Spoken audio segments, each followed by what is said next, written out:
Hello అండి. Welcome to మన అమరావతి. చూస్తున్నారు కదండీ! ముందు వైపు వచ్చేసి N4 రోడ్డు యొక్క పనులైతే మీకు చూపిస్తానండి. ఎంతవరకు జరిగినియి, ఏంటి అనేది. ఈ వీడియోలో ఏంటంటే మనం N4 రోడ్డు స్టార్టింగ్ నుంచి నవలూరు వరకైతే మీకు చూపిస్తాను. మధ్యలో మనకి పాలవాగు మీద నిర్మిస్తున్న బ్రిడ్జి పనులు గానీ, అలాగే కొండవీటి వాగు మీద నిర్మిస్తున్న బ్రిడ్జి పనులు గానీ, ఇవన్నీ చూసుకుంటూనే మనం ఈ రోడ్డు యొక్క పనులు ఎంతవరకు జరిగినియి, ఏంటి అనేది డీటెయిల్‌గా అయితే తెలుసుకుందామండి. ఈ పనులొచ్చేసి మనకి అమరావతి డెవలప్‌మెంట్ కార్పొరేషన్ లిమిటెడ్ అనగా ఏడీసీఎల్ పర్యవేక్షిస్తుందండి. అలాగే ఈ ప్రాజెక్ట్ అమరావతి క్యాపిటల్ సిటీలోని N4 రోడ్‌లో స్మార్ట్ ట్రంక్ ఇన్‌ఫ్రాస్ట్రక్చర్ నిర్మాణం అయితే జరుగుతుందనమాట. ఇది కేవలం రోడ్డు మాత్రమే కాదండి. ఇందులో మనకి డ్రైనేజీలు, నీటి సరఫరా నెట్వర్కు, మురుగునీటికి సంబంధించిన నెట్వర్కు, విద్యుత్ మరియు ఐసీటీ కోసం ప్రత్యేకమైన డక్ట్‌లయితే నిర్మించారనమాట. అలాగే రోడ్డుకి ఇరుపక్కల గూడా మనకి సైక్లింగ్ ట్రాక్స్, అలాగే వాకింగ్ ట్రాక్స్ మరియు ప్లాంటేషన్ వంటి పనులైతే ఇంక్లూడెడ్ అయ్యి ఉంటాయండి. ఈ రోడ్‌లో మొత్తం వచ్చేసి 7.170 కిలోమీటర్లు, అంటే మనకి వెంకటపాలెం నుంచి నవలూరు వరకైతే ఉంటుందన్నమాట.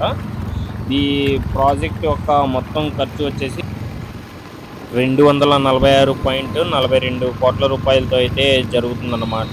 వీ వీటికి సంబంధించిన ఈ రోడ్స్ యొక్క పని వచ్చేసి బీఎస్‌సీపీఎల్ ఇన్‌ఫ్రాస్ట్రక్చర్స్ లిమిటెడ్ అనే కంపెనీ అయితే చేస్తుందండి. వీటిని అగ్రిమెంట్ తేదీ వచ్చేసి 28/4/2025 అయితే స్టార్ట్ చేశారనమాట. మొత్తం 24 నెలలు అనగా ఏప్రిల్ 2027 నాటికి అవ్వాలని చెప్పి ఒక టార్గెట్ అయితే ఉందండి. టీఎల్పీ అనగా మనకి 2 సంవత్సరాలు పని పూర్తయ్యాక నిర్వహణ కాలం కూడా ఈ కంపెనీయే చేపడుతుందన్నమాట. అలాగే మనకి ఇక్కడ కొన్ని ప్రాంతాల్లో తార్లు వేసే పని అయితే జరిగిందండి. అలాగే N4 రోడ్డు పక్కనే మనకి అటల్ బిహారీ వాజ్పేయి గారి విగ్రహావిష్కరణ అయితే జరిగిందండి. అది వచ్చేసి 2025 25వ తారీఖు 12వ నెలలో అయితే మనకి విగ్రహావిష్కరణ అయితే జరిగిందనమాట. ఒకసారి మీరు ఈ విగ్రహానికి చుట్టూ చూడొచ్చు ఎలా ఉంది ఏంటి అనేది. చూస్తున్నారు కదండి, విగ్రహం కూడా చాలా బాగుంది.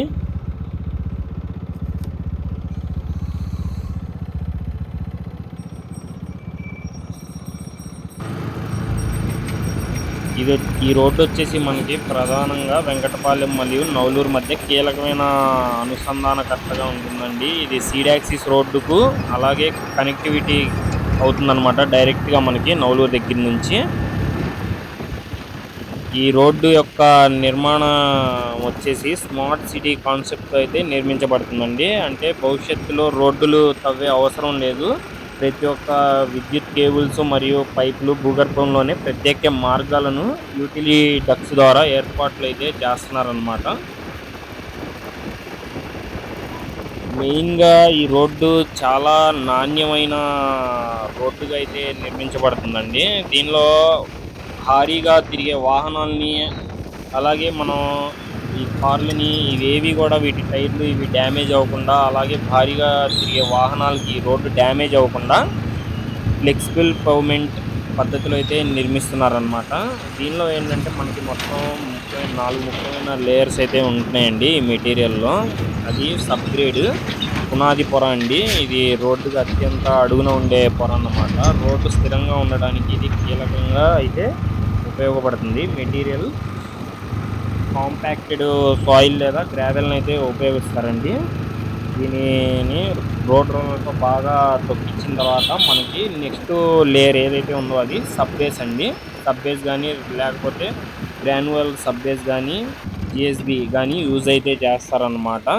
దీనికి ఏంటంటే గ్రాన్యువల్ సబ్ బేస్ అనే దానికి కంకర ముక్కలు మరియు ఇసుక మరియు మట్టి మిశ్రమాన్ని అయితే సెకండ్ లేయర్లో ఇది యూజ్ చేస్తారండి. ఇది రోడ్డుపై పడే బరువునైతే సమానంగా ఉండే విధంగా వర్షపు నీరుని అడుగు నుంచి పైకి రాకుండా డ్రైనేజీల్లోకి వెళ్ళే విధంగా అయితే ఈ సెకండ్ లేయర్ అనేది ఉపయోగపడుతుందన్నమాట.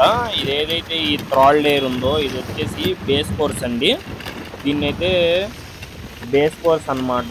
వైట్ మిక్స్ మెకాడమ్ అంటే ఇది రోడ్డుకి థర్డ్ లేయర్గా అయితే యూజ్ చేస్తారండి. దీనిలో ఏంటంటే వివిధ సైజుల్లో ఉండే కంకర్ని అలాగే క్రష్డ్ స్టోన్ ముక్కల్ని తగినంత మట్టిని కలిపి అయితే కొంచెం తేమగా ఉండే విధంగా అయితే దీన్ని నిర్మిస్తారండి. ఇంకా ఇక్కడ మీరు చూసుకోవచ్చండి. ఈ రోడ్డు గురించి డీటెయిల్గా చూస్తున్నాం కదా, ఇది వచ్చేసి పాలవాగు అండి. ఇక్కడ మీరు చూస్తుంది పాలవాగు దగ్గర మనకి N4 రోడ్డు మీదుగా అయితే పాస్ అవుతుందంట అన్నమాట. చూడొచ్చు ఈ పాలవాగుకి సంబంధించి తవ్వకాలు కూడా పూర్తయిపోయినాయండి. ఇక్కడ మీరు N4 రోడ్డుకి సంబంధించి ఇక్కడ బ్రిడ్జి కూడా నిర్మించారనమాట. రోడ్డు వేయడం కోసం అయితే సిద్ధం చేస్తున్నారండి. ముందు వైపు చూడొచ్చు మీరు. మొత్తం ఇదంతా వచ్చేసి పాలవాగు మీద నిర్మించిన 6 వరుసల రోడ్డుకి సంబంధించిన బ్రిడ్జ్ అండి. అలాగే కొండవీటి వాగు మీద నిర్మించే బ్రిడ్జిని కూడా నేను ఇదే వీడియోలో చూపిస్తాను. ఇక్కడ మిక్సర్ ప్లాంట్ అండి. ఇక్కడ ఏదైతే ఈ రెడీ మిక్స్ ఉందో దానికి సంబంధించిన మిక్సర్ ప్లాంట్ అన్నమాట.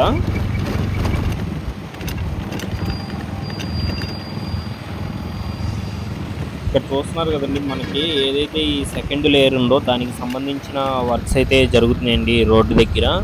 అలాగే ముందు వైపు చూడొచ్చు మీరు ఎంత ఇసుక మొత్తం పెట్టుకున్నారో.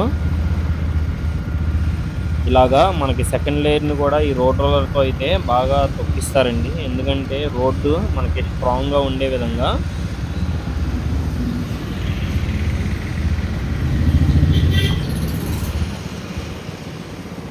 ప్రతి ఒక్కటి కూడా చాలా అడ్వాన్స్డ్గా అయితే నిర్మిస్తున్నారండి ఈ రోడ్లను కూడా. ఒకసారి మీకు ఇప్పుడు మనమైతే ఇక్కడ నుంచి నవలూరు వైపు అయితే వెళ్తున్నాం అనమాట. ఇక్కడ మీరు చూడొచ్చు ఇవే అండి, ఏదైతే ఈ ఐసీటీ ఈ కరెంట్ పైప్ లైన్స్కి సంబంధించి మొత్తం పైప్స్ అన్నమాట. అవి చూడొచ్చు, వాటికి సంబంధించిన పైప్స్ మెటీరియల్ అంతా ఇక్కడైతే పెట్టారండి.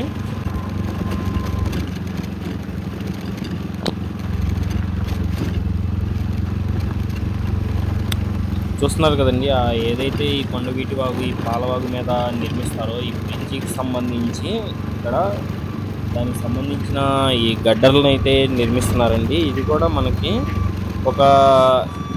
ఇక్కడ ఈ బ్రిడ్జికి సంబంధించి కూడా ఒక కొత్త టెక్నాలజీలో అయితే నిర్మిస్తున్నారండి. ఇది డైరెక్ట్ ఏంటంటే మనకి బ్రిడ్జికి సంబంధించిన అచ్చులను అయితే రెడీ చేస్తారనమాట. దానిలో డైరెక్ట్గా మనకి ఏదైతే ఈ స్టీల్తో రాడ్ బెండింగ్ ఉన్నాయో ఆ వర్క్స్ చేసిన తర్వాత మనకి ఇలా లైన్గా నిర్మాణం అనేది జరుగుతుందండి. దానిలో మనకి కాంక్రీట్ మిశ్రమం అనేది నింపుతారు. ఇక్కడ మీరు చూస్తున్నారు కదా, ఇక్కడ వచ్చేసి మనకి ఆల్రెడీ మనకి కాంక్రీట్ అనేది ఫిల్ చేశారండి. అక్కడ చూడొచ్చు. ఇది వచ్చేసి కొండవీటి వాగు అండి. మీరు ఇక్కడ ముందు వైపు చూస్తున్నంతా వచ్చేసి కొండవీటి వాగు మీద నిర్మించిన బ్రిడ్జ్ అనమాట. ఏదైతే ఆ పాలవాగు ఈ కొండవీటి వాగు ఉందో వీటి మీద సగం సగంగా ఈ బ్రిడ్జెస్ అయితే నిర్మించున్నాయండి.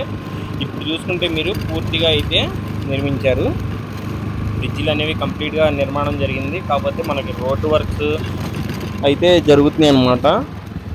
ఇది చూడొచ్చు, ఇదే అండి కొండవీటి వాగు.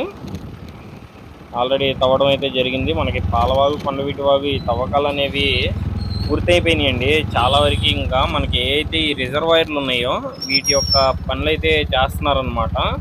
అవి కూడా చాలా స్పీడ్గా చేస్తున్నారండి. భారీగా జేసీబీలు కానీ అలాగే ఈ లారీలు కానీ భారీగా పెట్టి పనులు అయితే చేస్తున్నారనమాట.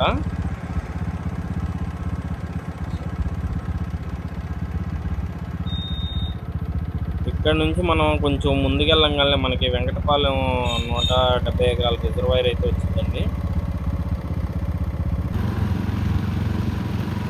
ఇదిగోండి, ఇక్కడ చూస్తున్నారు కదండి, ఏదైతే ఈ 4th లేయర్ ఉందో దాన్ని అయితే వేస్తున్నారనమాట. 4th లేయర్ వచ్చేసి మనకి ఈవీఎం అండి, డేనస్ బిటామినస్ మెకడోమ్ బేస్ కోర్స్ మొదటి తారు పొర అనేది వేస్తారనమాట. ఇది బాగా రోడ్డుకి బలాన్ని అయితే ఇస్తుంది. అలాగే బీసీ అండి, బిటుమినస్ కాంక్రీట్. ఇది పైనుండే చివరి ఫినిషింగ్ లేయర్ అనమాట. ఇది చాలా స్మూత్గా ఉంటుందండి.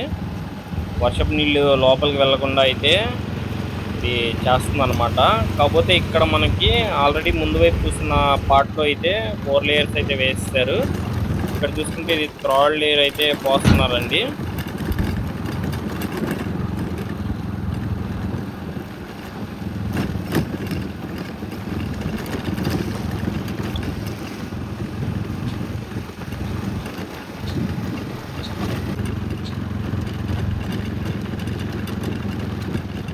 చూస్తున్నారు కదండి, ముందు వైపు ఏదైతే ఈ డివైడర్లు ఉంటాయో వాటికి సంబంధించిన వర్క్స్ అయితే చేస్తున్నారు. అలాగే ఇక్కడ చూస్తారు కదండి, అవే అన్నమాట డ్రైనేజీ డక్స్ అండి అవి. ఇదిగోండి ఇక్కడ మీరు చూసుకుంటే ఫోర్త్ లేయర్ ఫినిషింగ్ క్లియర్గా కనిపిస్తుంది.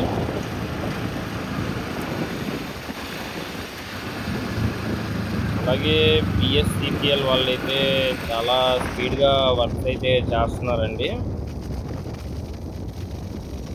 ఇక్కడ చూస్తున్నారు కదండి, అది వచ్చేసి చివరి కనిపిస్తుంది ఎయిమ్స్ హాస్పిటల్ అండి. అటువైపు నుంచి మనకి ఎయిమ్స్ వైపు కొండ మీద నుంచి ఒక రోడ్ అయితే వెళ్తుందనమాట.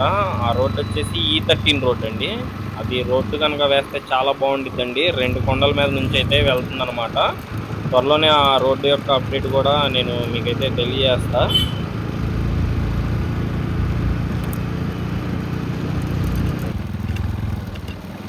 ఇదిగోండి ఇది వచ్చేసి మనకి నవలూరు గ్రామం అనమాట. ముందు వైపు ఉంది. మొత్తం వచ్చేసి నవలూరు ఎన్టీఆర్ కాలనీ అండి. ఎన్టీఆర్ కాలనీ ప్రభుత్వం ఇచ్చిన అపార్ట్మెంట్స్ కూడా పక్కనే ఉంటాయన్నమాట. ఇది అండి మన వీడియో మరి మీకు నచ్చితే సబ్స్క్రైబ్ చేయడం అయితే మర్చిపోమాకండి. అలాగే లైక్స్ పక్కకి స్క్రోల్ చేస్తే హైప్ ఉండిద్దండి, 3 టైమ్స్ హైప్ చేయండి. అలాగే మన ఛానల్కి సపోర్ట్ చేయండి. జై అమరావతి, జై జై అమరావతి.